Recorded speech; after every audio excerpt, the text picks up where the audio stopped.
दोस्तों, आपका स्वागत है एक बार फिर मेरे चैनल पे। आज हम बात करने वाले हैं कई तरह की स्कॉलरशिप के बारे में, जो चाहे कॉलेज स्टूडेंट हो चाहे स्कूल स्टूडेंट हो वह ले सकता है। ये एक और बात मैं आपको बता दूं दोस्तों, यह सारी स्कॉलरशिप जो केंद्र सरकार और राज्य सरकार चलाती है उनके अलावा, यानी जो मेन स्कॉलरशिप मिलती है उसके अलावा जो स्कॉलरशिप है उसकी जानकारी मैं आपको यहाँ पर देने वाला हूँ। तो मैं यहाँ पर 7 स्कॉलरशिप की बात करूँगा। पहली है TWS DBT post graduate fellowship programme, दूसरी है इंस्पायर अवार्ड मानक स्कीम, और तीसरी है इंस्पायर फैकल्टी फेलोशिप स्कीम, चौथी है समाधान स्कॉलरशिप, और पांचवी है ASIRV इंटरनेशनल रिसर्च एक्सपीरियंस, और छठी है HDFC बैंक परिवर्तन SCS स्कॉलरशिप, और सातवीं है टाटा कैपिटल पंच स्कॉलरशिप प्रोग्राम।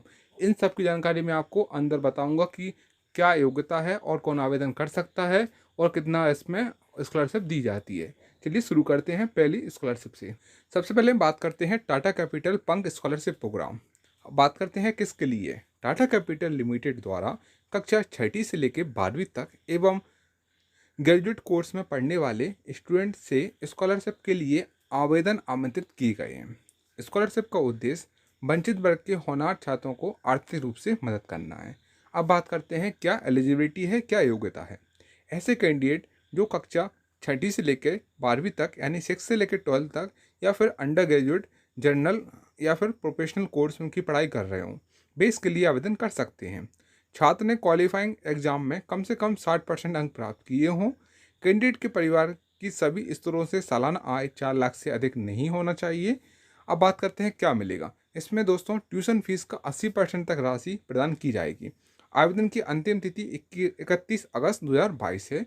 इसकी लिंक नीचे दी गई है। दोस्तों, आपको इसकी लिंक चाहिए तो वो आप मुझे बता देना, मैं डिस्क्रिप्शन में दे दूंगा। अब बात करते हैं दूसरी स्कॉलरशिप प्रोग्राम के बारे में, वो है HDFC बैंक परिवर्तन ECS स्कॉलरशिप।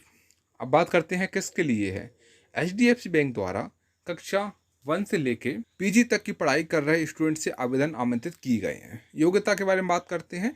ऐसे भारतीय स्टूडेंट जो वर्तमान में कक्षा 1 से लेकर 12वीं डिप्लोमा, UG या फिर PG प्रोफेशनल एवं नॉन प्रोफेशनल पाठ्यक्रम में पढ़ रहे हों, किसी भी पाठ्यक्रम में अध्ययनरत हों, वे इसके लिए आवेदन कर सकते हैं। कैंडिडेट ने पिछली योग्यता परीक्षा में न्यूनतम 55% अंक प्राप्त किए हों। साथ ही कैंडिडेट की परिवार की वार्षिक आय 2.5 लाख यानी 2.5 लाख रुपए से ज़्यादा नहीं होना चाहिए। अब बात करते हैं क्या मिलेगा। दोस्तों, इसमें 75,000 रुपये तक की आर्थिक सहायता मिलती है। आवेदन की अंतिम तिथि 31 अगस्त 2022 है। इसकी मैं लिंक आपको डिस्क्रिप्शन में दे दूंगा, आप मुझे कमेंट करके बताइए तो मैं आपको इसकी लिंक भी प्रोवाइड कर दूंगा। दोस्तों, तीसरी है SERV इंटरनेशनल रिसर्च एक्सपीरियंस। अब बात करते हैं यह किसके लिए है। Science and engineering research board द्वारा PhD डिग्री होल्डर कैंडिडेट से आवेदन आमंत्रित किए गए हैं, यानी जो PhD डिग्री होल्डर हैं उनसे आवेदन आमंत्रित किए गए हैं।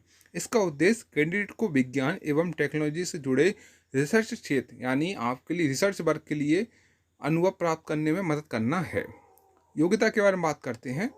मान्यता प्राप्त संस्थान से विज्ञान एवं इंजीनियरिंग के क्षेत्र में PhD डिग्री होल्डर कैंडिडेट आवेदन कर सकते हैं। आवेदन के समय कैंडिडेट की एज 40 वर्ष से अधिक नहीं होना चाहिए।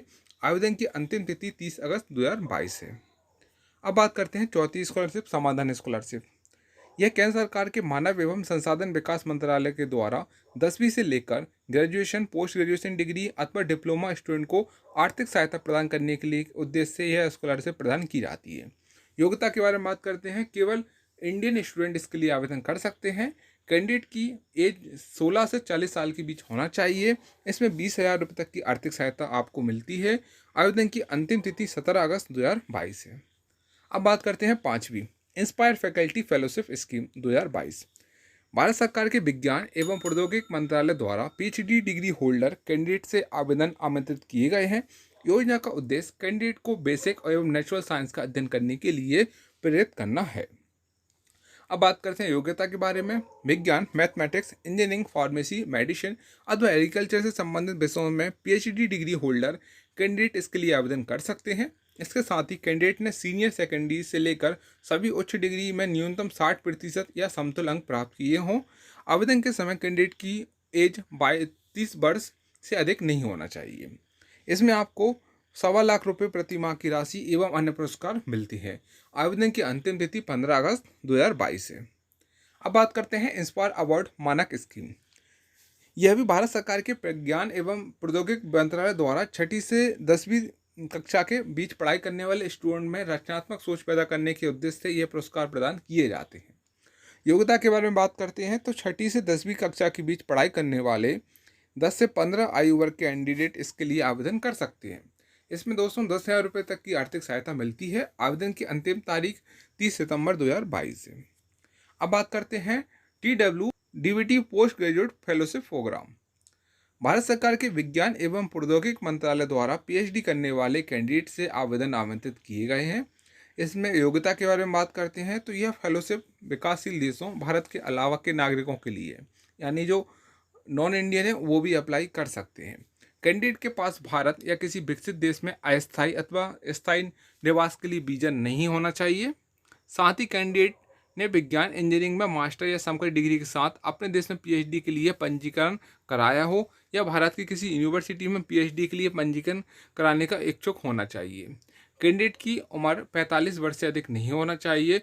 इसमें दोस्तों 35,000 रुपये प्रति माह का स्टाइपेंड एवं 50,000 रुपये कंटीजेंसी फंड के रूप में प्रदान किए जाएंगे। इसकी अंतिम तारीख है 15 सितंबर 2022। तो दोस्तों आपको ये वीडियो कैसी लगी है? यदि आपको कोई भी जानकारी चाहिए तो मुझे कमेंट करके बताइए, मैं आपको और जानकारी इसमें दे सकता हूँ। और यदि आपको लिंक चाहिए तो आप मुझे कमेंट करके बता दीजिए कि कौन सी स्कॉलरशिप की लिंक चाहिए, मैं आपको वो लिंक भी प्रोवाइड कर दूंगा। धन्यवाद दोस्तों यहाँ तक वीडियो देखने के लिए। यदि आप चैनल पर नए हैं तो चैनल को सब्सक्राइब करें और हमसे जुड़े रहें। एक बार फिर दोस्तों धन्यवाद।